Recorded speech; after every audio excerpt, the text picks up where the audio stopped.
Muy buenos días, queridos hermanos y también queridos amigos. Hoy va a ser la última, va a ser la quinta parte de nuestro tema acerca de Josué capítulo 7. Las razones, 5 han sido o van a ser las razones de una sola derrota. Las voy a recordar solamente. Las 5 razones. Yo os decía el primer día que aquí hay 5 cosas que a la postre fueron determinantes para que se produjera aquella sonora derrota. La primera de esas cosas es que allí había un pecado oculto. Un pecado oculto que Josué no sabía, pero que alguien del pueblo había pecado, tomando del anatema. La segunda razón es que aquel pueblo actuó por cuenta propia a la hora de ir a la batalla. Actuó en sus fuerzas, sin aguardar para nada las órdenes puntuales de Dios, como había hecho anteriormente. Antes sí que lo había hecho bien, ahora lo hace mal. La tercera razón fue infravalorar al enemigo, hacerlo más pequeño de lo que era el enemigo, más insignificante. La cuarta razón fue, al mismo tiempo que al pueblo enemigo se le hacía más pequeño, ellos se venían arriba.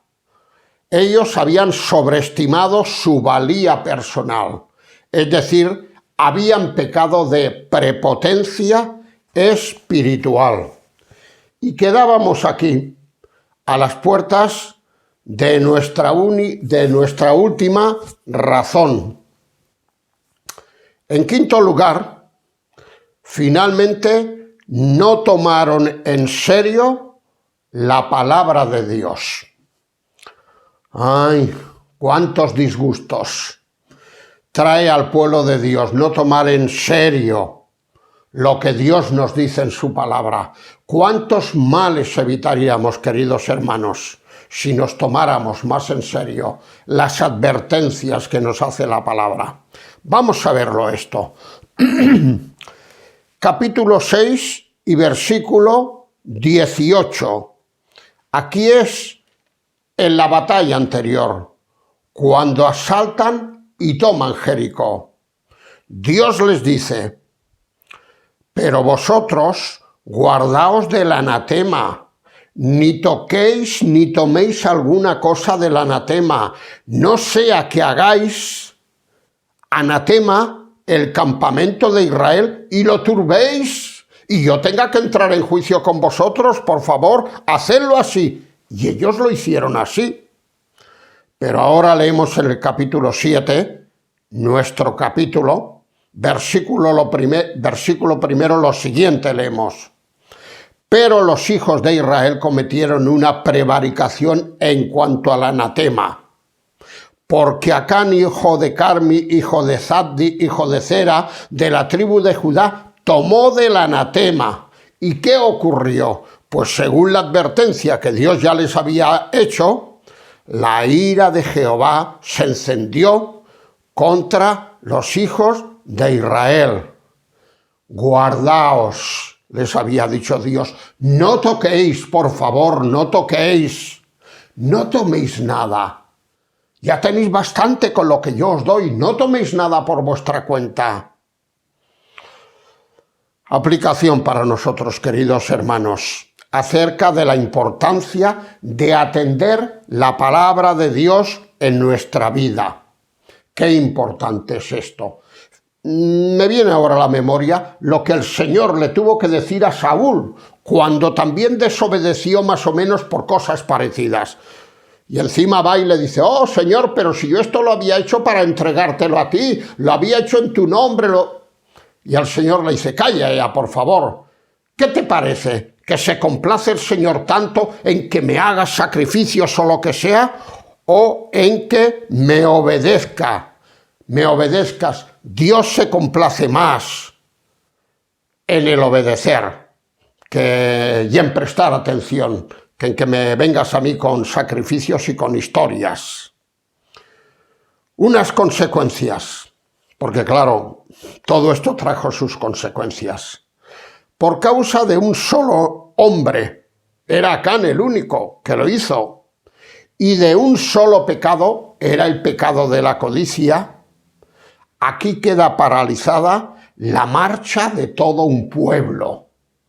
Todo un pueblo que tenía que conquistar la tierra prometida queda paralizado por causa de un solo hombre y de un solo pecado. El apóstol San Pablo, en el Nuevo Testamento escribiendo a los Corintios, nos dirá: un poco de levadura leuda toda la masa. Si solamente ha sido un poquito, sí, pero la masa va a quedar alterada y afectada. Toda ella, ¿verdad que sí? Aquí se trata del pecado de fornicación, en cuanto a Pablo, y allí se ha tratado del pecado de la codicia. ¡Ay! Qué distinto es el final del capítulo 6, donde acaban de conquistar Jericó, de una manera milagrosa, naturalmente, con el final de este capítulo 7, ¿Qué finales tan distintos? Leemos acerca del capítulo 6. Estaba pues Jehová con Josué, y su nombre se divulgó por toda la tierra. Y aquí leemos en el final de este capítulo 7, versículos 25 y la primera parte del versículo 26. Y le dijo Josué: ¿por qué nos has turbado? Túrbete Jehová en este día. Y todos los israelitas lo apedrearon y lo quemaron después de apedrearlos. No olvidemos, queridos hermanos, que estamos en el Nuevo Testamento. Dios ahora en el Nuevo actúa de otra manera. Menos mal, porque si no, no sé dónde estaríamos nosotros ya ahora. Continúo. Y levantaron sobre él un gran montón de piedras que permanece hasta hoy. Una vez habían aplicado la disciplina que Dios quería que se aplicase para que el pueblo aprendiese, levantaron ese montón de piedras, montón que dice aquí el narrador bíblico, que permanece hasta hoy. Quiero hacer una pequeña puntualización aquí, y es que normalmente estos montones de piedras se levantan o se erigen en casos de grandes victorias. Para que el pueblo de Dios no se olvide, en casos de grandes victorias, Dios ordena levantar estos montones de piedra. Vamos a verlo rápidamente. Primer libro de Samuel, capítulo 7 y versículo 12. Voy a leer el 10 también. Y aconteció que mientras Samuel sacrificaba el holocausto, los filisteos llegaron para pelear con los hijos de Israel. Mas Jehová tronó aquel día con gran estruendo sobre los filisteos y los atemorizó, y fueron vencidos delante de Israel. Y saliendo los hijos de Israel de Mizpa, siguieron a los filisteos, hiriéndolos hasta abajo de Betcar. Resultado de todo ello: tomó luego Samuel una piedra y la puso entre Mizpa y Sen, y le puso por nombre Ebenezer. Hasta aquí nos ayudó Jehová, que conocemos nosotros también, diciendo: hasta aquí nos ayudó Jehová. A ver un momentito, que no me vaya a pasar de la hora. Son ahora menos 10, habremos empezado a menos 25, estaremos hasta las 7 y 8 o así. Un momentito, perdón. más o menos, que no me pase de esta hora, si no se va a desconectar esto. Volvamos al Tajo. Decía que normalmente se levantan montones de piedras en caso de sonoras victorias. Vamos a ver otro ejemplo más. Este está aquí mismo en Josué, capítulo 4 y versículos 8 y 9. Dice que los hijos de Israel lo hicieron así como Josué les mandó. Tomaron 12 piedras de en medio del Jordán, como Jehová lo había dicho a Josué, conforme al número de las tribus de los hijos de Israel, y las pasaron al lugar donde acamparon y las levantaron allí. Josué también levantó 12 piedras en medio del Jordán, en el lugar donde estuvieron los pies de los sacerdotes que llevaban el arca del pacto, y han estado allí hasta hoy, dice, y han estado allí hasta hoy. Por lo tanto, vuelvo a insistir en que esto era frecuente entre el pueblo de Israel, pero siempre para conmemorar grandes victorias. Hay aquí una pequeña aplicación para cada uno de nosotros, queridos hermanos, y es que alguna señal de aviso no nos iría nada mal levantar para que no nos olvidemos fácilmente de lo que es el pecado y de lo que son las consecuencias y de lo que han sido nuestras victorias sobre el pecado. Alguna señal que tuviésemos cerca de nosotros y que nos fuese una señal de aviso, no nos iría mal levantar de tanto en tanto. Yo personalmente, cuando leo las hojitas del calendario y hay alguna que me transmite un mensaje muy directo a cosas que han ocurrido en mi vida, me las guardo y me le pongo algún apunte, y a mí personalmente me han hecho mucho bien. No quiero decir que en todos tenga que ser así, pero alguna señal de aviso, como hicieron ellos aquí, como hicieron y como acostumbraban a hacer. Bien, hay finalmente 5 enseñanzas que quiero dejar entre vosotros antes de terminar este tema. 5 enseñanzas. La primera de ellas es que ya hemos visto las causas de aquella derrota. Ahora vamos a observar la solución. ¿Hay solución para nuestras derrotas? ¿Hay solución para nuestros pecados? ¿Hay solución para? Pues claro que hay solución. Y siempre es la misma. ¿Cuál fue la solución? Confesión de pecado. Confesión de pecado. Eso sí, hay que decirlo todo. Aquí esta confesión se hace demasiado tarde. Se hace demasiado tarde. Leamos el versículo 20. Josué 7, versículo 20. Y Acán, cuando ya se le acorrala para que cante, para que diga de una vez qué es lo que ha hecho él, y no le queda más remedio, dice: Acán respondió a Josué diciendo: verdaderamente yo he pecado contra Jehová, el Dios de Israel, y así he hecho. Y empieza a explicar que cuando vio aquel manto babilónico, las piezas de oro, de plata, no recuerdo de lo que eran, cómo las codició, las miró, las metió debajo de su tienda, en la alfombra, donde fuera, y dijo: nadie me ha visto, nadie me ha visto. Dios sí que lo había visto. Por lo tanto, la primera ha de ser la confesión del pecado. Aquí llega demasiado tarde. La segunda de las causas: qué buenas son las curas de humildades,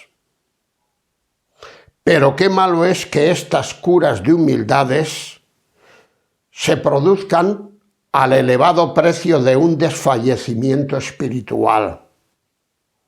Leemos en Josué 7:5 la segunda parte: por lo cual el corazón del pueblo desfalleció y vino a ser como agua. Aquí empieza a darse cuenta el pueblo y empieza a protegerse y empieza a copiar la humildad que antes no había tenido. Pero dice que en fin, que vino a ser como agua.